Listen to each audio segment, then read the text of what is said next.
The desert sun baked the Arizona airbase, turning every metal surface into a mirror of heat. On the tarmac, the air shimmered like liquid fire as an AH-64 Apache attack helicopter taxied toward the open runway. Its twin rotors chopped through the heavy air with a rhythmic thud, thud, thud that made the ground tremble. Inside the cockpit, Chief Warrant Officer Jacob Daniels and his co-pilot, Lieutenant Rivera, performed the final checks. Everything looked perfect until it didn't. Torques stable. Oil pressure normal. Rivera muttered, his eyes darting across the console. Then came a sound no pilot ever wants to hear, a faint metallic whine, followed by a deep mechanical groan. "Something's off," Daniels said, frowning. The vibration under his feet intensified. Warning lights flashed in rapid succession, screening for attention. Engine 1 overheating, temperature rising fast. Rivera shouted, "Throttle down, throttle down." Daniels barked, his hands flying across the controls. But it was too late. A deafening bang ripped through the cockpit as smoke poured from the side vent. The right engine died mid-air, sending the Apache into a sharp tilt. Daniels' instincts kicked in. He cut the power, grabbed the cyclic, and fought gravity. "Mayday, Mayday, Apache 27 going down, grid 36, he yelled into the comms. The helicopter dropped fast, dust exploding beneath it as Daniels forced a hard landing just outside the perimeter of the base. The impact rattled their bones, but by some miracle, the bird stayed upright. The rotors slowed to a stop with a metallic groan, and silence swallowed the desert once more. Rivera exhaled shakily. That could have gone a lot worse. Daniels gave a half-smile. Yeah, let's hope the ground crew can say the same. Within minutes, the maintenance team swarmed the Apache like ants on a wounded giant. The colonel himself arrived, flanked by officers and technicians. The smell of burnt oil hung thick in the air. One of the engineers, Sergeant Miller, removed his helmet and looked at the damage. "Sir, this wasn't a simple overheat. The turbines completely seized." Colonel Raymond Harker, a man whose boots were as polished as his discipline, crossed his arms. "I want it back in the air in 72 hours. The NATO joint exercise starts Monday. We can't show up with a grounded Apache." "Yes, sir," Miller said, though the doubt in his eyes was impossible to miss. The helicopter was towed into Hangar 14, the maintenance bay reserved for top-tier aircraft. Its massive doors closed with a heavy metallic clang, echoing like a promise or a threat. Inside, bright halogen lights illuminated the Apache's battered frame. Engineers gathered around, stripping panels, running diagnostics, and debating theories. "Maybe it's a compressor stall," one suggested. "No, the sensors would have caught that." "What if it's a fuel control valve malfunction?" "Negative, the readings don't match." "Look at the heat signature." They argued, they tested, they cursed, and every time the computer gave them the same message: fault undetected. Hours turned into an entire night. The whir of tools mixed with the crackle of radios. Coffee cups littered the workbenches. The sound of frustration became part of the background noise. By the next morning, the engine bay looked like a battlefield. Parts lay scattered like fallen soldiers, oily and scorched. Yet the core of the problem remained a mystery. Sergeant Miller wiped the sweat from his brow. "Sir, we've checked the compressor, the bearings, the bleed valves, even the auxiliary module.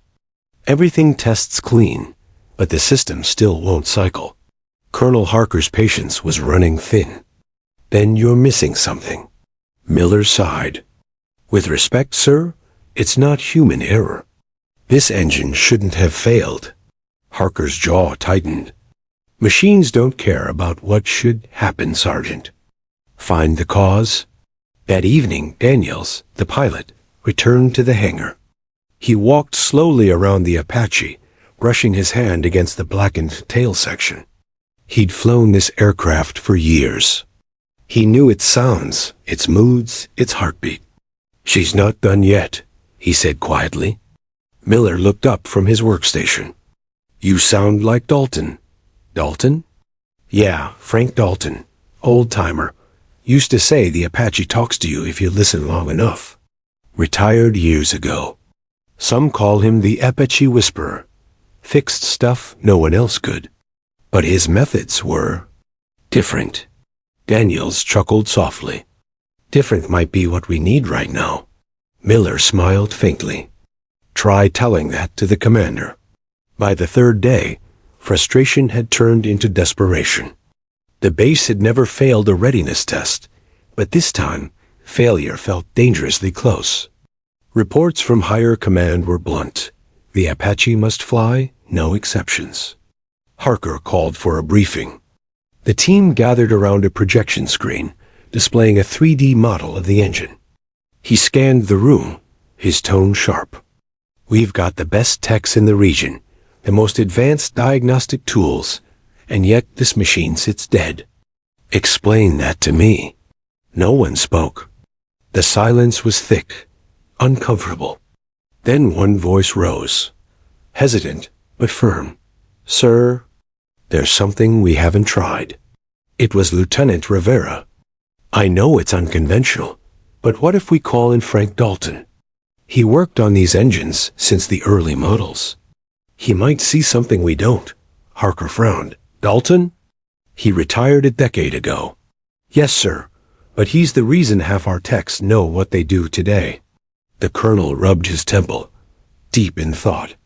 "You really think one old mechanic can fix what my entire engineering division couldn't?" Rivera didn't flinch. "I think he's not just a mechanic, sir. He's the man who built the reputation of this hangar." The room fell silent again. Everyone knew the name. Dalton's legend was woven into the base's history, stories of impossible repairs, of machines brought back from the dead. Some called them myths. Others swore they were true. Harker stared at the floor, then finally looked up.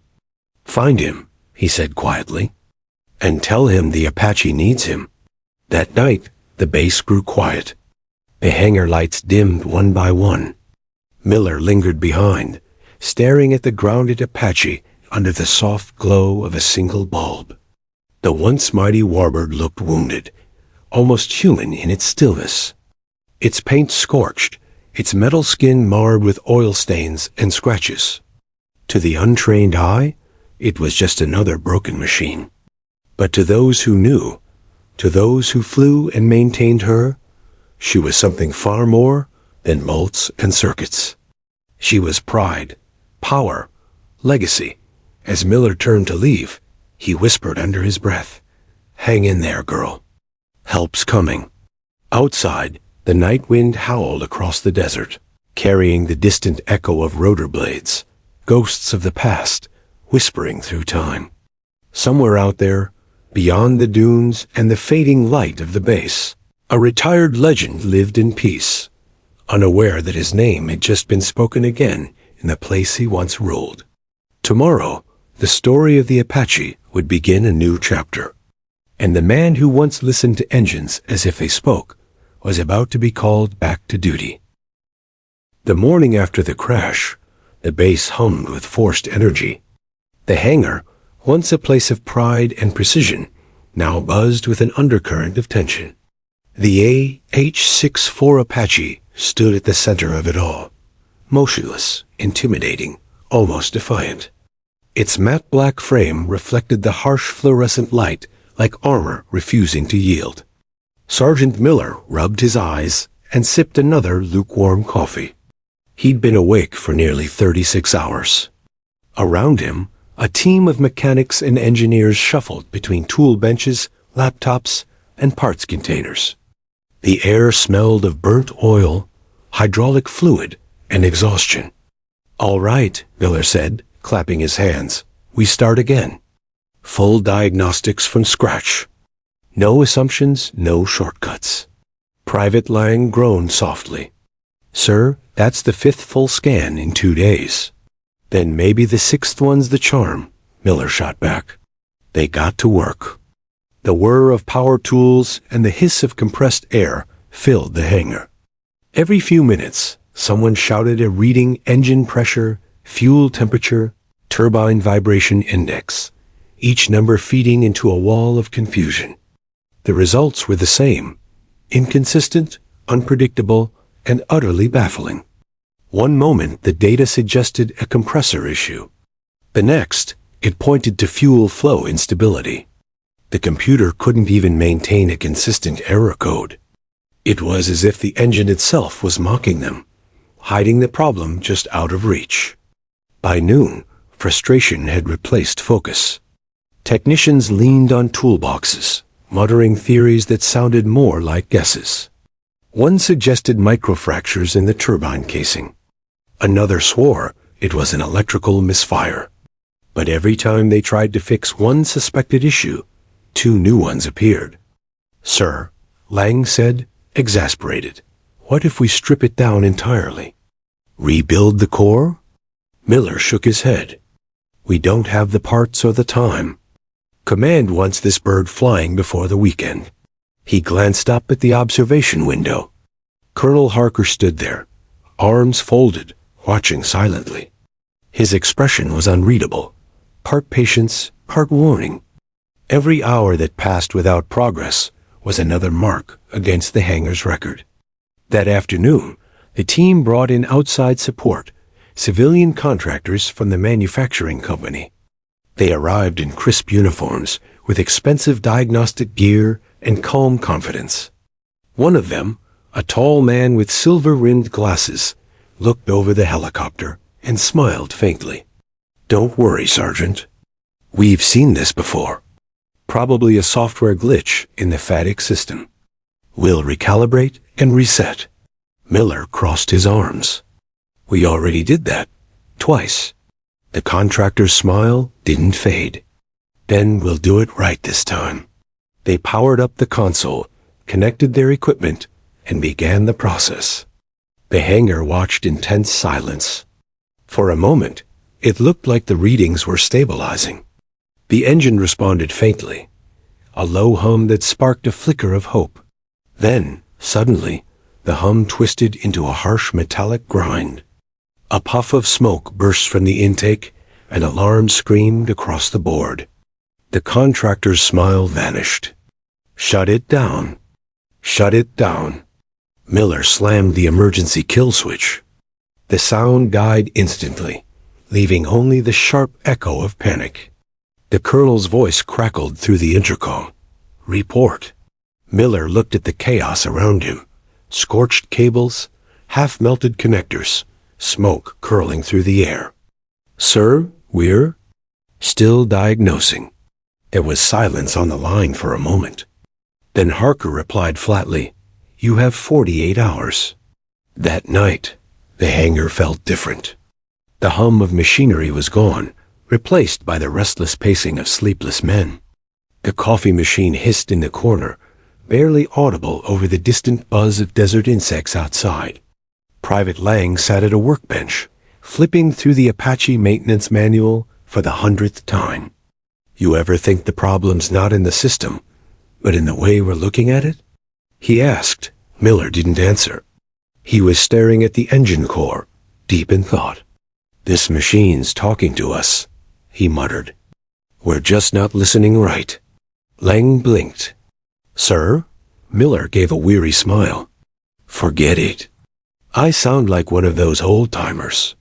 But his words echoed something he'd heard years ago. Something Frank Dalton used to say when Miller was a young mechanic under his supervision. "Machines don't lie.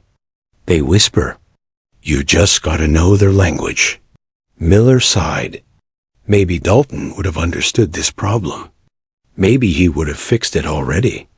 But Dalton was gone, retired, living somewhere out in the desert with his memories and his silence.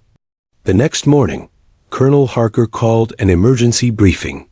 The team gathered in the small conference room above the hangar.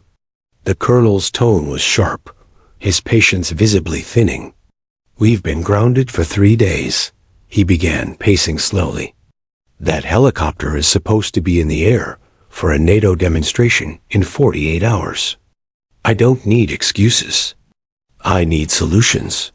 Sir, one of the civilian engineers said, we've tried every known diagnostic and replacement procedure. The fault doesn't fit any standard failure pattern. Harker turned toward Miller. Do you have an answer, Sergeant? Miller hesitated. Sir, not yet. Not yet, Harker repeated coldly. Those two words are killing our credibility. You have until 1800 hours tomorrow. After that, I'm grounding your entire division. He turned and walked out, leaving behind a silence heavier than any engine noise. As the day dragged on, tempers flared. Tools clanged louder, conversations grew sharper, and every failed attempt deepened the cracks in morale. One technician slammed his wrench onto the floor. This thing's cursed. Another snapped. Maybe the pilot pushed it too hard. Daniels, standing nearby, turned on him. You think I broke it? I saved it from crashing, kid. Miller stepped between them. Enough. We're on the same side. But even he could feel it. The unity that defined their crew was crumbling. The Apache, once their symbol of pride, had become a symbol of failure. Late that evening, after the others had gone for a quick meal, Miller stayed behind. He stood alone beside the Apache, staring at the engine casing. The silence was thick. The desert wind outside pushed sand against the hangar doors, whispering faintly through the cracks. He ran a hand along the metal and whispered, What are you hiding? Somewhere deep inside, the aircraft creaked, just the settling of cooling metal, perhaps. But to Miller, it sounded like a sigh. At 10 p.m., Colonel Harker returned unexpectedly. His boots echoed on the hangar floor as he approached. Still at it, Sergeant? Yes, sir. Harker stopped beside him, eyes fixed on the helicopter. You've been here longer than anyone. Be honest, do you think we'll fix it? Miller hesitated. Sir, I don't know. We're throwing science at a ghost. Harker nodded slowly. A ghost. He looked thoughtful for a moment. You know, back in my early days when we lost a bird like this, we had one man who always brought it back. Frank Dalton. Heard of him? Miller almost smiled. He's the reason I joined maintenance, sir. Then you know what he could do. Yes, sir. But he's long retired. Harker looked at the Apache again. Maybe it's time someone reminded him that legends don't retire. They just wait to be needed again. He turned and started walking away. Find me his contact, he said over his shoulder. Tonight. As Miller watched the colonel disappear into the shadows, he felt a strange rush of relief and hope. The hangar lights flickered overhead, reflecting off the Apache's sleek frame. For the first time in days, the aircraft didn't look broken. It looked patient, as if waiting for someone who truly understood it. Somewhere, out beyond the desert horizon, an old man who once listened to engines like living beings was about to be pulled back into a world that had long forgotten his name. And inside Hangar 14, the long struggle of the experts was about to give W. To something extraordinary. The night hung heavy over the Arizona Air Base. Most of the personnel had retired to the barracks, but the lights inside the command building still burned bright. Colonel Raymond Harker sat alone in his office, a half-empty mug of coffee cooling on his desk. The hum of the air conditioner filled the silence, and the digital clock ticked toward midnight. He rubbed his temples, staring at the latest maintenance report on his tablet. No progress. Fault undetected. Aircraft remains grounded. The words might as well have been carved into stone. He leaned back in his chair and exhaled slowly. 3 days, he muttered. 3 damn days, and we still don't know why. Through the blinds, he could see the faint outline of Hangar 14, the wounded Apache resting inside like a sleeping beast. Every hour that passed tightened the noose around his reputation. Headquarters was already asking questions he didn't have answers for. A soft knock interrupted his thoughts. "Come in," he said tiredly. Sergeant Miller entered, carrying a folder tucked under his arm. "Sir, I have something you should see." "Tell me it's a solution." "Not exactly," Miller said, setting the folder on the desk. "But it might lead us to one." Harker raised an eyebrow. "Go on." Miller opened the folder. Inside were several old photographs. A younger version of himself standing beside a tall, broad-shouldered man with silver-streaked hair, both covered in grease and grinning proudly next to an Apache. "That's me," Miller said, tapping the photo. "And that's Master Sergeant Frank Dalton. He taught me everything I know about these birds." Harker studied the image, intrigued. "Dalton, I've heard the name." "Everyone in this division has, sir," Miller replied. "He retired over a decade ago, but back in his day, he was a legend. They called him the Whisperer. If there was a problem no one could fix, they brought it to him, and somehow he'd figure it out. He didn't rely on machines or software. He relied on his instincts." Harker frowned. "Instincts don't replace diagnostics." "No, sir," Miller said carefully, "but sometimes diagnostics don't replace instincts either." The colonel looked back at the window, lost in thought. "You think he could solve this?" "I think if anyone can, it's him." For a moment, neither man spoke. The ticking clock filled the room again. Finally, Harker sighed. "Find out where he is. I want to talk to him myself." The next morning, the base's communications office traced Dalton's record through retired personnel files. It took hours to find an updated address, a small town near Tucson, deep in the desert. By noon, Harker was in his Jeep, driving south along the dusty highway. The air shimmered with heat, and the distant mountains rose like faded ghosts on the horizon. As he drove, he thought about what he was doing. It wasn't protocol to pull a retiree into an active investigation. Headquarters would call it desperation, maybe even insubordination. But Harker didn't care. He had a gut feeling this man was the missing piece. After 2 hours, he reached a quiet road lined with dry mesquite trees. A weathered wooden sign read, "Dalton's Repairs Closed." Behind it sat a small house, a detached garage, and an old Chevy pickup coated in desert dust. Harker parked, stepped out, and knocked on the door. For a long moment, there was silence. Then the door opened, revealing a man in his late 60s, rugged, sunburned, and sharp-eyed despite the years. "You're a long way from base, Colonel," Frank Dalton said, his voice gravelly but calm. Harker nodded respectfully. "You know who I am?" Dalton smirked faintly. "Uniform gives it away. So, what brings the Army's brass to my front door after all these years?" Harker hesitated. "An Apache engine failure. We've exhausted every resource, and no one can figure it out." Dalton studied him for a moment, then stepped out onto the porch.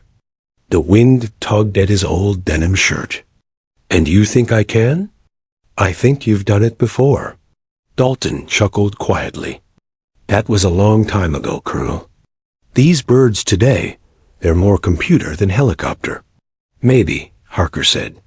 "But something tells me you understand what the rest of us don't."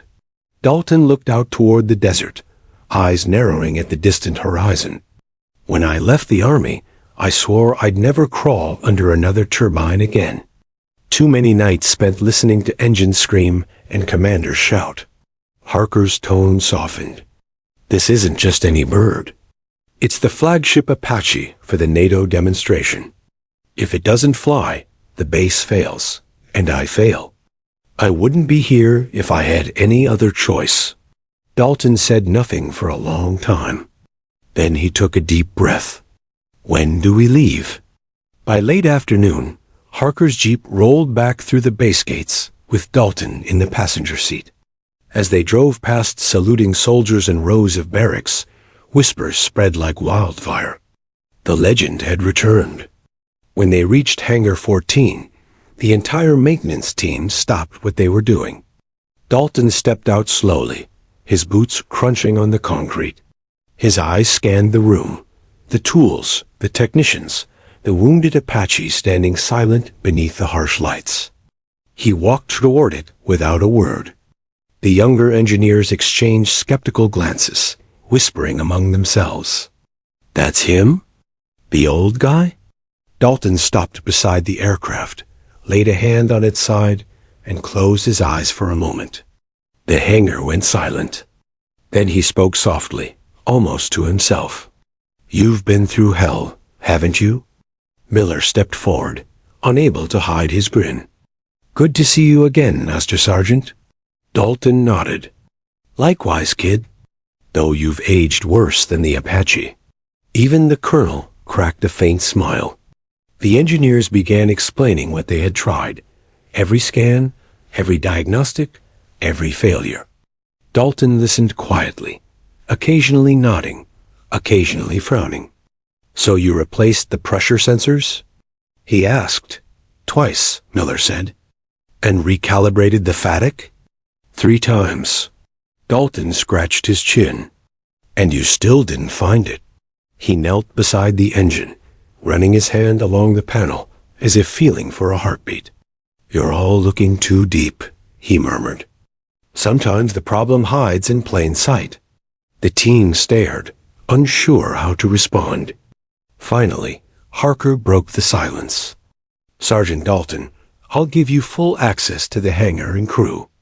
Whatever you need, you have it. Just get that bird back in the air." Dalton stood, giving a small nod. "Understood. But first, clear the hangar. I work better without chatter." The colonel didn't argue. "Everyone out," he ordered. As the doors closed behind the last mechanic, Dalton stood alone with the Apache. The soft hum of cooling metal filled the silence. He reached up, unbolted the first panel, and smiled faintly to himself. "All right, girl," he whispered. "Let's see what's really bothering you." Hours later, as the sun dipped below the desert horizon, the hangar lights still glowed. Colonel Harker watched through the observation window. Below him, the legendary veteran moved slowly and deliberately, hands steady, eyes sharp, every motion filled with quiet purpose. For the first time in days, Harker felt something he hadn't dared feel before: hope. The morning sun spilled through the high windows of Hangar 14, painting golden stripes across the concrete floor. The scent of jet fuel lingered faintly in the air, mixing with the metallic tang of oil and steel. The Apache sat quietly in the center, its panels open like a dissected beast. And beside it, Frank Dalton worked, calm, methodical, unhurried. He had arrived before dawn. By the time the base stirred awake, he'd already stripped down half the engine bay. The mechanics who entered the hangar stopped in silent awe. There was something mesmerizing about the old man's movements. No wasted motion, no hesitation. His hands moved like he'd never left the service. Sergeant Miller was the first to break the quiet. "Sir, didn't think you'd be up this early." Dalton didn't look up. "Birds don't wait for the sun, kid. Neither should men who fix them." He tightened a bolt, paused, and reached for a small flashlight. "Hand me that inspection mirror," he said. Miller obeyed immediately. Dalton angled the mirror deep into the narrow recess of the turbine housing and frowned. He muttered. "Thought so. What is it?" Miller asked. "Not sure yet, but she's been telling me something." The younger engineers exchanged uncertain glances. To them, engines didn't talk, sensors did. But to Dalton, machinery had its own kind of voice, a vibration, a rhythm, a feeling. Around mid-morning, Colonel Harker entered the hangar. He found Dalton lying on his back under the aircraft, his boots sticking out, muttering to himself. "Morning, Sergeant," Harker said. "Any progress?" Dalton's voice echoed faintly. That depends on how you define progress, Colonel. I'll take anything that sounds like hope. Dalton slid out from under the Apache and stood, wiping grease from his hands with a rag. You've been chasing the wrong lead, he said simply. The diagnostics are fine, but your data's lying to you. Harker frowned. How so? The readings say there's no pressure loss in the turbine feed. But that's because the sensors are reading from the wrong junction. The line itself is intact, but the coupling that feeds it is cracked, invisible from the outside. The colonel blinked. How could you possibly tell that? Dalton gave a small shrug. The pitch of the whine. When you spin her up cold, there's a faint harmonic distortion, half a frequency off what it should be. The kind of thing no computer hears, but a mechanic feels. Harker stared, momentarily speechless. Miller grinned, pride in his mentor glowing through his grease-smeared face. By noon, the team gathered around as Dalton removed a series of fasteners and pulled out a small titanium coupling, hairline cracked right down the center. There, Dalton said, holding it up to the light. There's your ghost. The younger engineers leaned in. How did the diagnostics miss that? One of them asked. Dalton smiled faintly. Because diagnostics only check for function, not integrity. The sensor was working, so the system thought everything was fine. But the pressure loss was happening between cycles, just long enough to confuse the readings. Harker let out a low whistle. I'll be damned.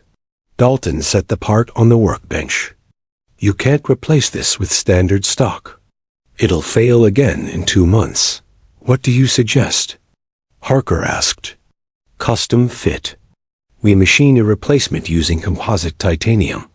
I'll need authorization to use the prototype shop. The colonel didn't hesitate.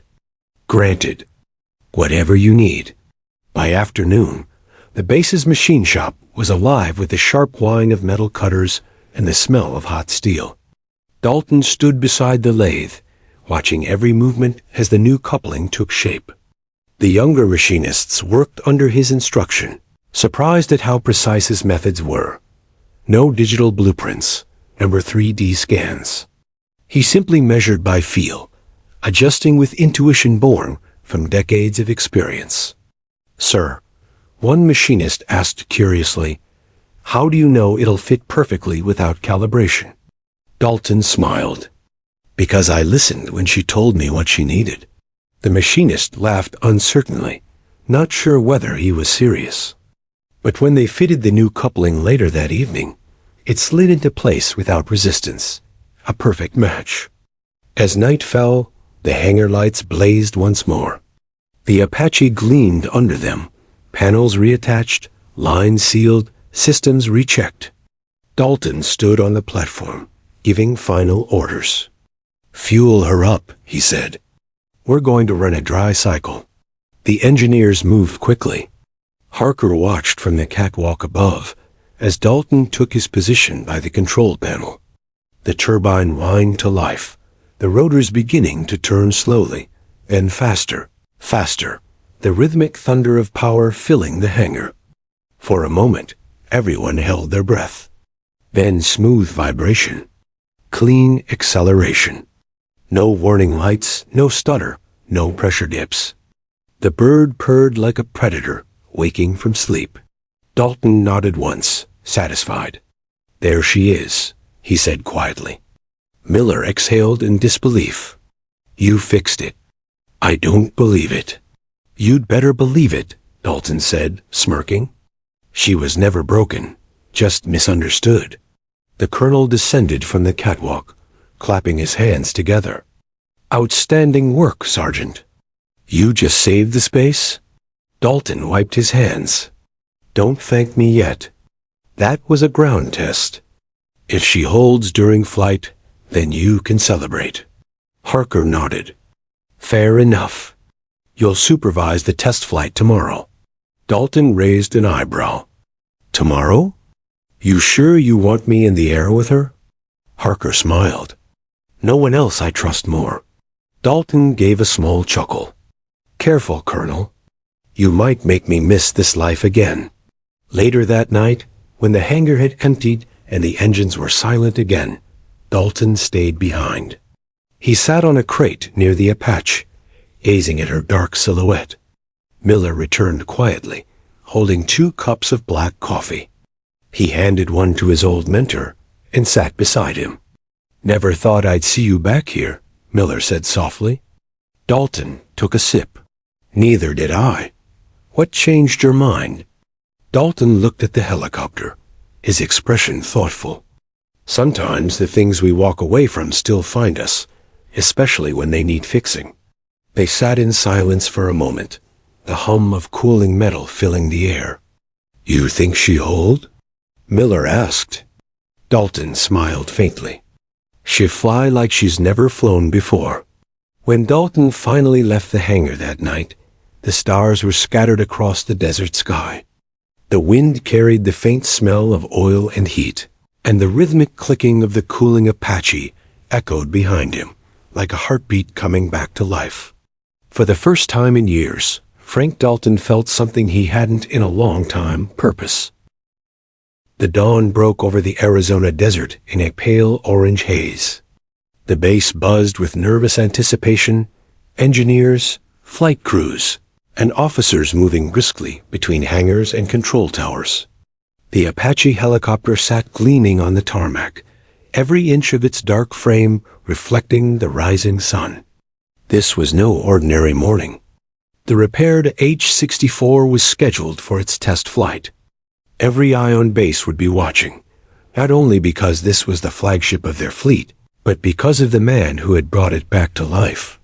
Frank Dalton stood beside the aircraft, wearing a simple olive-green flight suit, his name patch faded from age. He looked calm, but beneath that calmness was focus, the kind only a man who'd spent half his life inside these machines could have. Sergeant Miller approached with a flight checklist. "You sure you want to be up there, sir?" Dalton smirked. "She and I, unfinished business." Miller nodded, but couldn't hide his concern. "It's been over a decade since you've flown an Apache." "Doesn't matter," Dalton said, running his hand along the helicopter's nose. "Once you know how to listen to her heartbeat, you never forget." Colonel Harker approached from the command building, clipboard in hand. "Everything ready?" "Yes, sir," Miller said. "Fuel topped, systems checked, flight path cleared." Harker turned to Dalton. "You sure you're fit for this? We can assign Captain Rhodes to pilot while you monitor from inside." Dalton shook his head. "Respectfully, Colonel, if she fails, I'm the one who'll feel it first. That's the only way I'll know if she's truly fixed." Harker studied him for a moment, then nodded. "All right. Let's make history then." Inside the control tower, technicians settled into their consoles. The base commander, flight engineers, and a small group of observers filled the observation deck. The test flight wasn't just about a single aircraft. It was about proving that instinct and experience could still triumph in an age ruled by data and code. Dalton climbed into the cockpit, the familiar smell of metal, oil, and dust filling his lungs. He adjusted his seat, ran his fingers across the instrument panel, and smiled faintly. "Still the same old girl," he murmured. Beside him sat Captain Rhodes, the younger pilot chosen as co-pilot for safety. He glanced at Dalton nervously. "No offense, sir, but I hope your magic works twice." Dalton chuckled. "It's not magic, son. It's respect. Treat her right." She returned the favor. He flipped a series of switches. The cockpit came alive, lights flashing, gauges rising, systems engaging in synchronized hums. Outside, the massive rotors began to turn slowly, slicing the air with deep, rhythmic whooshes. "Tower, this is Test Flight Bravo 1 requesting clearance for liftoff," Rhodes said into the headset. The response crackled through the combs. "Bravo 1, you are clear for takeoff. Godspeed." Dalton's eyes narrowed slightly, as he placed his hand on the collective lever. Here we go. The rotors accelerated. The Apache lifted from the tarmac with a roar that shook the air. Dust swirled beneath it like a desert storm, scattering across the runway. For a moment, it hovered, perfectly balanced. Then, with a graceful tilt, it rose higher into the golden morning sky. Inside the control tower, applause broke out, but Colonel Harker raised a hand. "Not yet," he said quietly. "Let's see how she handles in the air." At 1,000 feet, Dalton tested the controls. The cyclic responded smoothly. No vibration, no lag. He smiled slightly. "Feels steady," he said. "Let's take her to test altitude." "Roger that," Rhodes confirmed. The Apache soared higher, banking gracefully over the desert. The terrain stretched endlessly. Brown earth, distant mountains, and scattered scrubland glowing under the sunlight. "Engine pressure?" Dalton asked. "Nominal. All readings green," Rhodes replied. "Good," Dalton said, eyes fixed on the RPM gauge. "But she's holding tension." "I can feel it." Rhodes frowned. "Feel it?" Dalton nodded. "She's been grounded too long. She wants to stretch her wings, but something in her rhythm's off. Not mechanical, balance." He made a slight adjustment to the trim controls. The helicopter steadied, gliding smoother. "There," Dalton said quietly. "That's better." She just needed to breathe. Down on the ground, the control tower tracked every metric: fuel flow, turbine temperature, torque output. Everything read perfectly. But Dalton wasn't done. "Let's push her a little," he said. Full climb test. He increased the collective, and the Apache shot upward sharply. The engines roared in power. 1,000 feet. 2,000. 3,000. RPM steady, Rhodes said. "Pressure stable?" At 4,000 feet, Dalton leveled her out and dipped the nose slightly. The Apache accelerated forward at high speed, slicing the desert air like a hawk diving for prey. The rush vibrated through their bones. Pure, mechanical exhilaration. "She's alive," Dalton said softly, grinning like a man half his age. But then, a flicker. A faint vibration tremored through the pedals. Rhodes stiffened. "Did you feel that?" Dalton's grin vanished. "Yeah, left side turbine feed." An alarm blinked briefly on the panel, then disappeared. "Pressure fluctuation," Rhodes said nervously. "Minor, might just be turbulence." Dalton shook his head. "No, that was too sharp. Something's trying to tell us something." He steadied the controls, keeping the helicopter level. "We'll run a systems check, Mitter." For 2 tense minutes, they ran diagnostics. Everything came back normal. The vibration didn't return. Dalton finally exhaled. "Maybe she's just testing us." Rhodes gave a nervous laugh. "Let's hope that was her last surprise." As the Apache turned back toward the base, the radio came alive with Harker's voice. "Bravo 1, status report." Dalton responded. "Flight stable, systems nominal. Minor fluctuation detected and cleared. Preparing for return." "Copy that. Bring her home." When they approached the airfield, the entire base gathered outside to watch.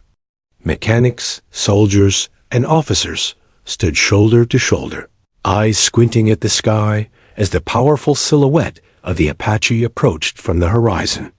"Bravo 1 on final," Rhodes called. The helicopter descended gracefully, rotors thundering as it touched down with a perfect, gentle landing. The dust cleared and silence fell, then erupted into cheers. Dalton powered down the engines slowly, his hands steady. As the rotors came to a stop, he leaned back in his seat, closed his eyes, and smiled. "She's home," he whispered. When they stepped out, Colonel Harker was waiting with the whole crew behind him. Applause broke out across the tarmac. Harker stepped forward, shaking Dalton's hand firmly. "You did it, Sergeant," Harker said with genuine pride. "She's flight ready." Dalton wiped the sweat from his brow. "She did it, Colonel. I just listened." Miller rushed forward, grinning wide. "I told them you were the best. You made everyone here believers again." Dalton smiled faintly. "Belief's a powerful thing. But don't make me a hero. I just respect the machine, something we've all forgotten in the age of software." That evening, as the sun dipped behind the hangars, the Apache sat quietly on the runway, its metal glowing orange in the dying light. The base slowly emptied, but Dalton stayed behind once more, watching the aircraft in silence. Harker joined him after a while. "You're not coming back, are you?" he asked quietly. Dalton chuckled. "No, sir. I came to fix one bird, not the world." "You've done more than fix it," Harker said. "You reminded us why we do this." Dalton looked at the horizon. "Just promise me one thing, Colonel. Teach them to feel the machine, not just read it." Harker nodded. "I will." The two men stood there, side by side, watching the Apache as the last light faded, the symbol of resilience, instinct, and the unbreakable bond between man and machine. The celebration didn't last long. By the next morning, the base was back to its usual rhythm. Engines humming, mechanics shouting orders, and the Arizona sun beating down on the hangars. The Apache that had just proven itself in the air now rested under a protective tarp, gleaming proudly. But somewhere behind the cheers and high fives, a faint unease lingered, one that Frank Dalton couldn't shake. He was walking back from the mess hall, coffee in hand, when Sergeant Miller caught up with him. "Morning, sir," Miller said, breathless. "Colonel wants to see you in the control room. Said it's urgent." Dalton frowned. That was quick. "What's he got now? Another celebration speech?" Miller hesitated. "Doesn't sound like it." Dalton's instincts prickled. He set his coffee aside and followed Miller across the tarmac. Inside the command building, the atmosphere was tense. Several officers stood around a digital display showing the Apache's recorded flight data. Harker turned as Dalton entered. "Sergeant," Harker said, motioning him over. "Take a look at this." Dalton approached the screen. The data log scrolled rapidly. Engine RPM, torque, fuel flow, pressure levels. Everything looked normal. "I'm not seeing anything unusual," he said. Harker zoomed in on a section of the log. "Right here. Timestamp 11:42, 3 minutes before landing." Dalton leaned closer. There was a brief spike, a rapid fluctuation in turbine temperature, just half a second long. It hadn't triggered an alarm during the flight, but the trace was clear. "That's not possible," Dalton muttered. "We ran the post-flight check. Everything came back clean." "It's not possible," Harker repeated quietly, "unless someone didn't want us to see it." The room fell silent. Dalton straightened, his jaw tightening. "You're suggesting sabotage?" Harker didn't answer immediately. He gestured to a technician at the console. "Show him the access logs." The technician brought up another screen, a record of system diagnostics. "Every maintenance report, every firmware update, every user access is logged here," the young man explained. "But during the repair downtime last week, someone remotely accessed the Apache's fatty control software. No authorization, no record of who." Dalton stared at the screen, his pulse quickening. "Someone tampered with her engine management system?" "Yes," Harker said grimly. "And if the temperature spike had lasted a few seconds longer, you and Captain Rhodes could have lost both turbines mid-air." Miller swore under his breath. The other officers exchanged uneasy glances. Dalton's eyes narrowed. "So we've been chasing a ghost that someone planted." For the rest of the day, security teams combed through the hangar logs. They interviewed engineers, reviewed camera footage, and locked down digital terminals. But whoever had infiltrated the Apache's software had covered their tracks perfectly. Dalton spent hours in the hangar, staring at the helicopter as if it might tell him the truth. He knew machines. He could read them like people. But this wasn't a mechanical failure. It was deliberate. That realization hit him harder than he expected. By evening, Miller approached him again. "Sir, I've gone through every technician's login ID. Nothing out of order." Dalton didn't respond immediately. He crouched beside the Apache, running his hand over the newly replaced coupling. "It wasn't one of the techs," he said finally. "It's someone who knew we'd rely on the diagnostics, someone who counted on us missing the signs." Miller frowned. "You mean someone inside command?" "Or someone outside," Dalton said. "But whoever it is, they wanted this bird grounded, or worse." Later that night, Colonel Harker called a closed-door meeting with the senior officers. Dalton sat quietly at the far end of the table, hands clasped. "The data confirms a deliberate intrusion," Harker said, his voice hard. "We've traced the origin to an external signal, encrypted and masked through 3 civilian networks. Whoever did this was skilled, organized, and intentional. Could it be foreign interference?" One of the intelligence officers asked. "Possibly," Harker replied. "But until we know for certain, we treat this as an internal breach." Dalton spoke up. "If that tampering had gone unnoticed, it could have caused catastrophic failure. You'd be scraping that bird off the desert floor." The colonel nodded grimly. "Which is why this doesn't leave this room. We'll keep the Apache under secure lock. Only you, Miller, and my top data officer touch it from now on." Dalton's jaw tightened. "If someone's trying to ground her, they won't stop just because we caught them once." Harker looked at him. "You're right. That's why I need you to stay on base a little longer." Dalton leaned back, sighing. "I knew that was coming. Just until we figure this out," Harker added. "You're the only one who understands that machine well enough to know if anything else changes." Dalton smirked. "You're lucky I hate unfinished business." The following morning, Dalton returned to Hangar 14. He found Miller already there, hunched over a laptop connected to the Apache's onboard system. "Morning," Dalton said, setting down his toolbox. "Morning, sir." "I've been running through every hidden file path," Miller replied. "I found something weird, a fragment of code buried in the backup partition. Doesn't match Army software." Dalton crouched beside him. "Show me." Miller highlighted a string of symbols and numbers. "See that?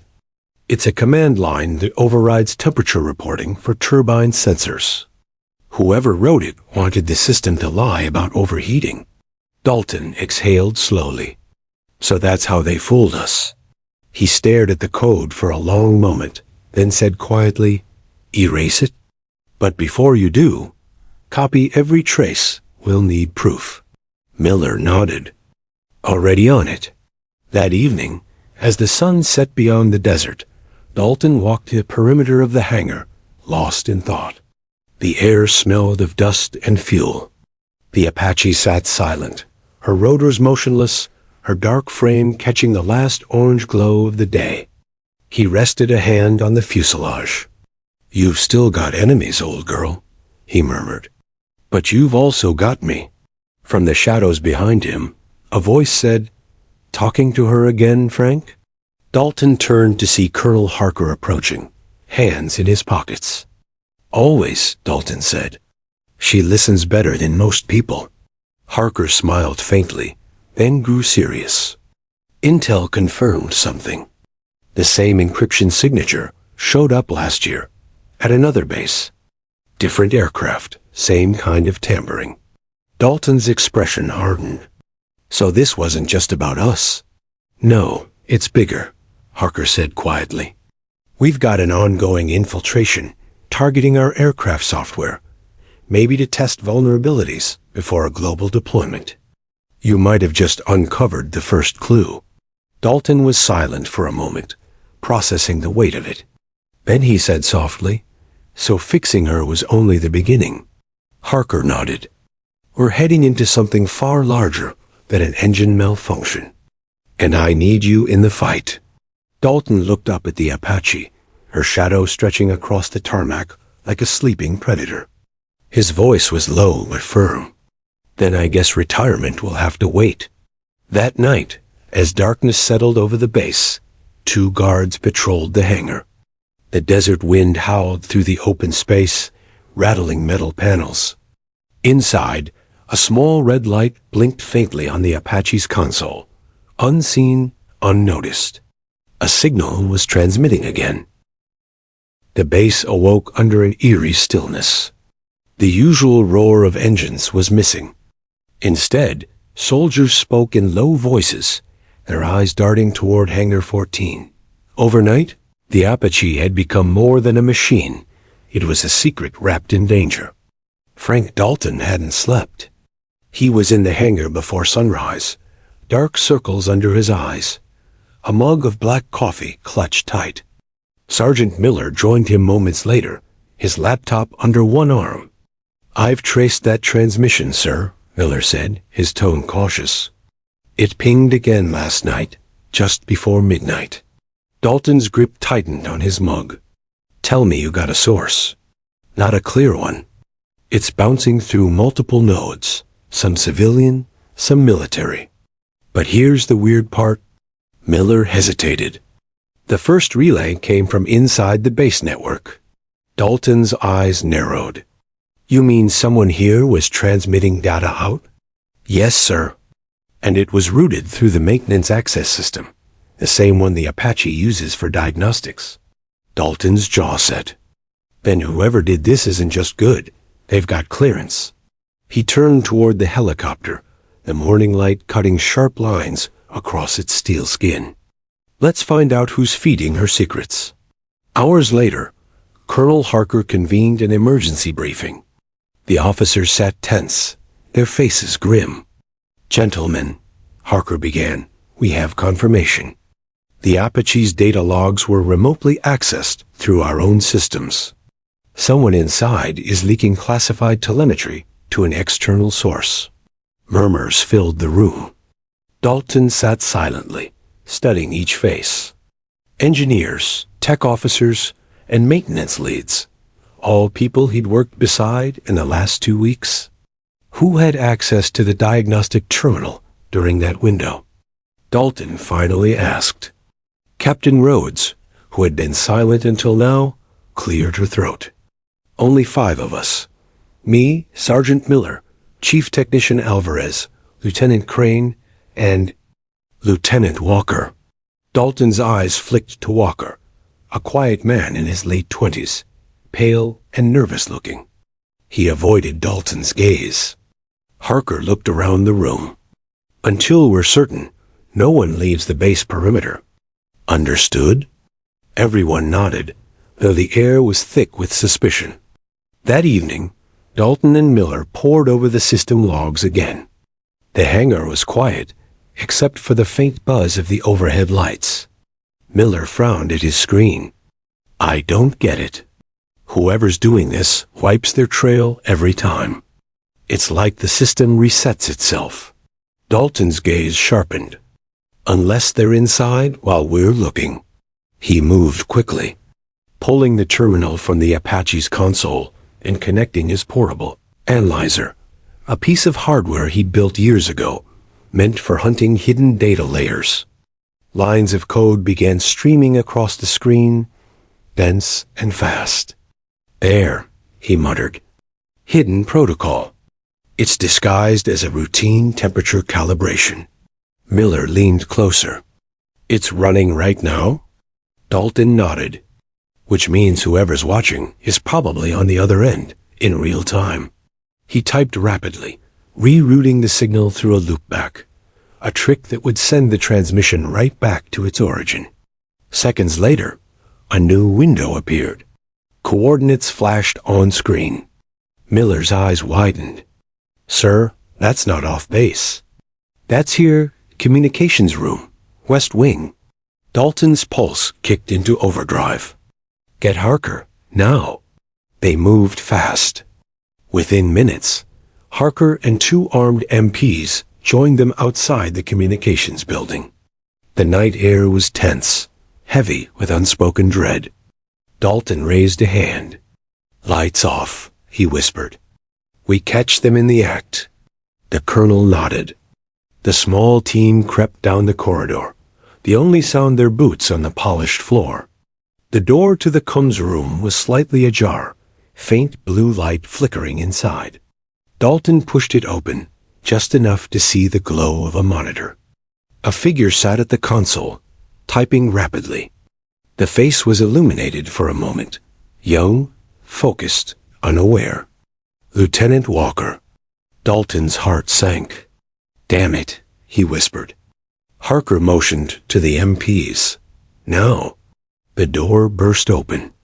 Walker spun around, his eyes wide, hands flying away from the keyboard. Sir, what's going on? Step away from the terminal, Harker ordered.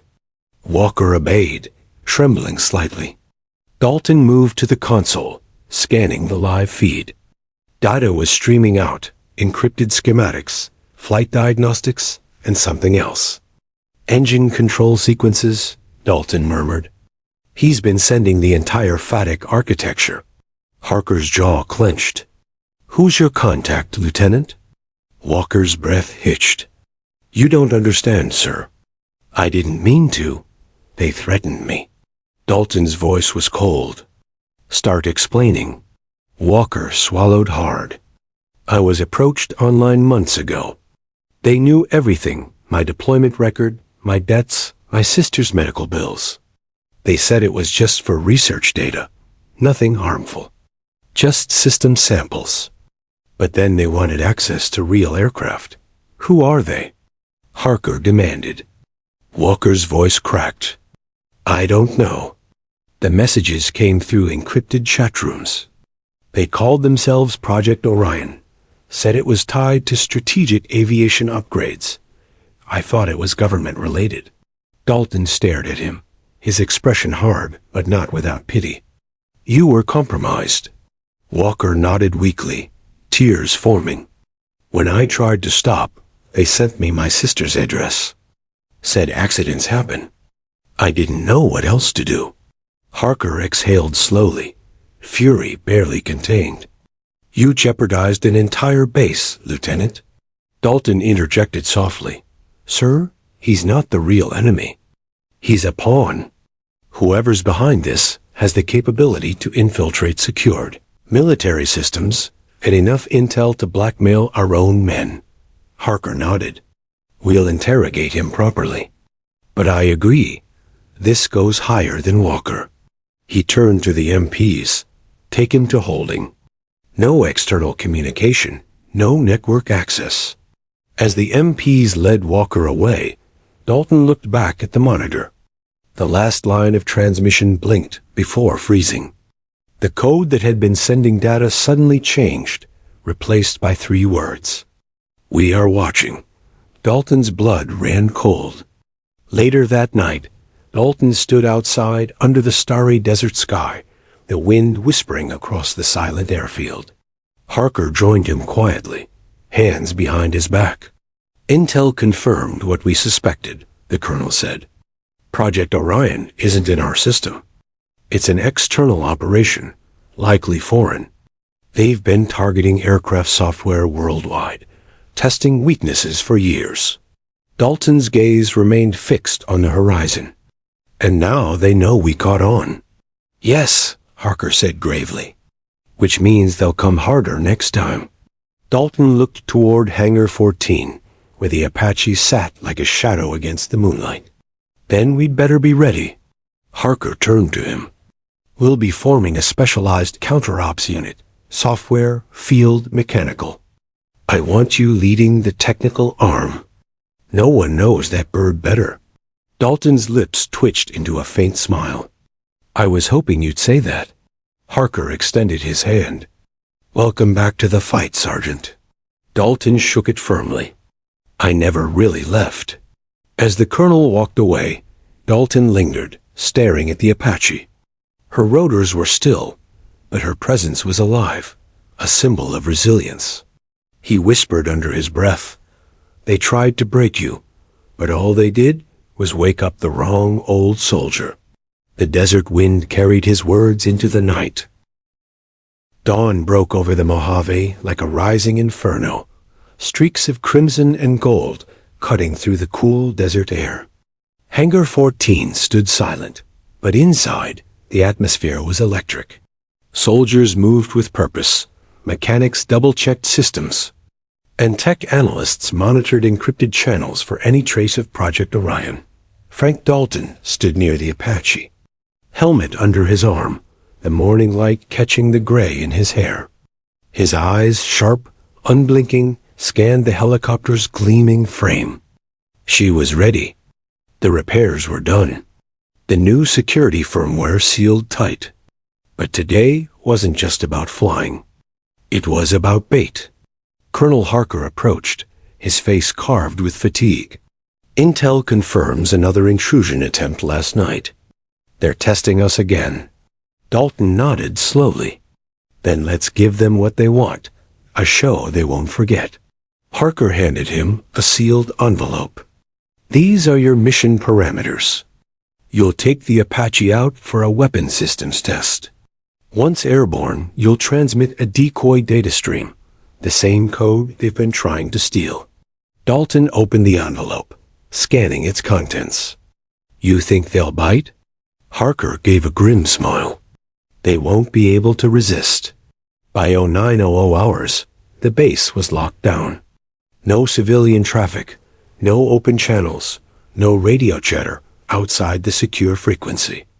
Every satellite link was rerouted through encrypted relay points. Dalton climbed into the cockpit, strapping himself into the pilot's seat.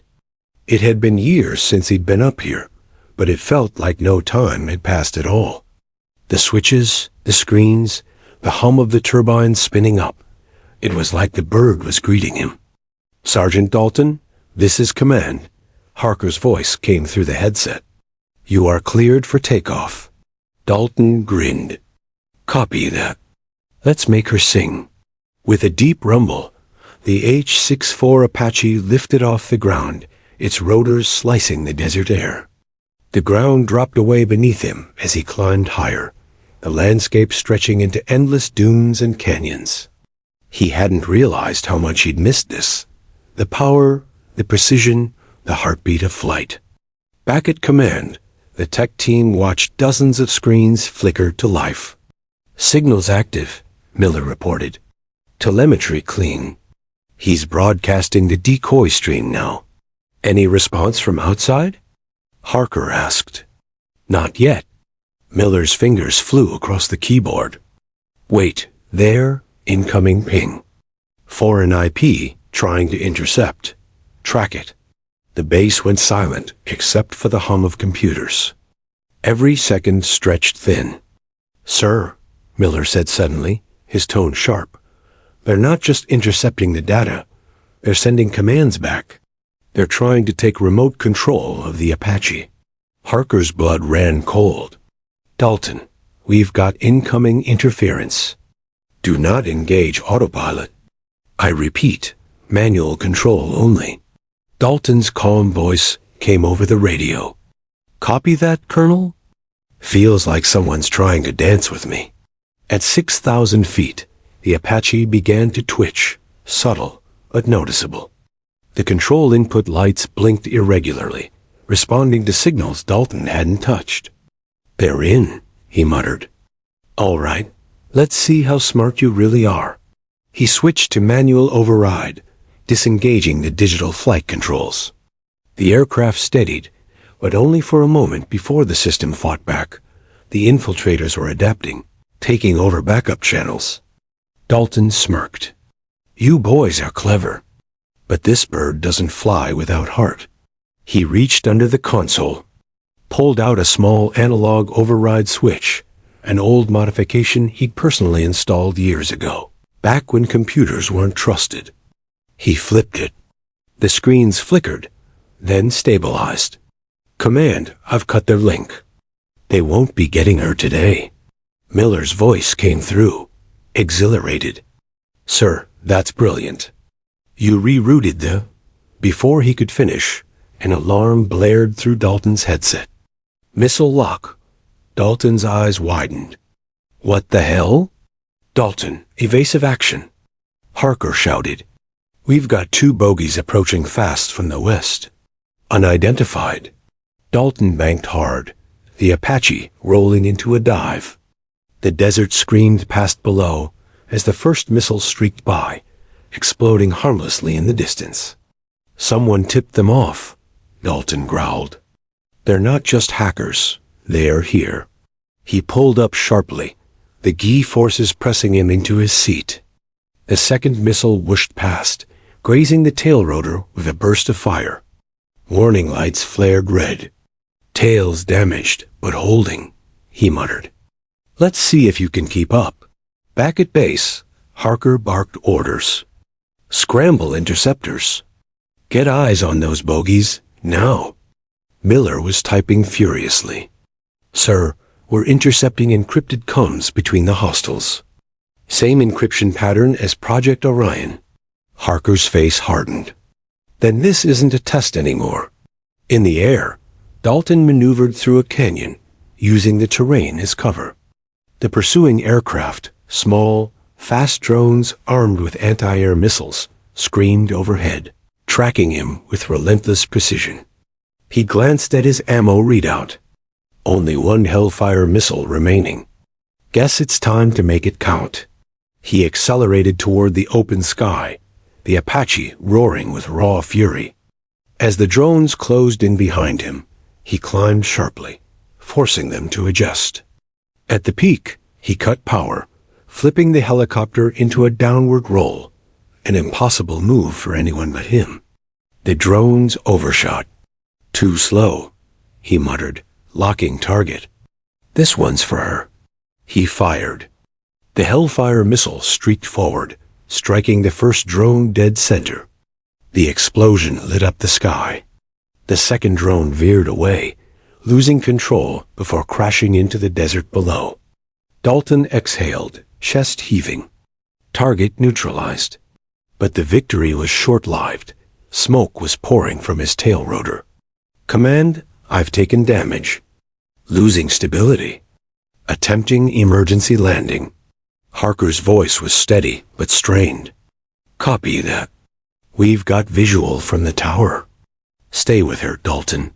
The Apache wobbled violently as it descended. Dalton's hands gripped the controls, fighting the spin. The ground rushed up fast. Easy now, girl. Don't quit on me. He flared the rotors, bleeding speed. The helicopter slammed into the sand, skidding across the desert floor before coming to a stop in a cloud of dust. Silence, then static. Dalton, come in. Harker's voice cracked through the radio. A long pause. Then, faint but alive. Still here, Colonel. She's a little bruised, but she's breathing. Relief flooded the control room. Cheers erupted. Miller slumped into his chair, laughing in disbelief. Harker closed his eyes briefly, whispering, "Thank God." Hours later, as the sun set, a convoy reached the crash site. The Apache lay scorched but intact, its frame silhouetted against the fading orange sky. Dalton sat on the sand beside her, helmet off, watching the horizon. Harker approached, shaking his head. You just can't retire quietly, can you? Dalton smiled wearily. Wouldn't be much fun if I did. The data stream worked, Harker said. We traced their servers. Orion's network is going dark worldwide. They know we're onto them. Dalton nodded slowly. Good. Maybe now we can finally breathe. Harker looked at the Apache. She's done more than her share of fighting. Dalton ran a hand along the scorched metal. She'll fly again. They always do. As the stars began to bloom over the desert, Dalton stood alone by the helicopter, the wind whispering softly through the still rotors. He thought of the men who'd worked beside him, the generations of pilots who trusted machines like this with their lives. And he thought of the lesson he'd relearned, that in a world of machines and codes, it's still people who make the difference. He smiled faintly, the desert breeze carrying his words into the night. She's more than steel and circuits. She's heart. She's legacy. And as long as she flies, so do we.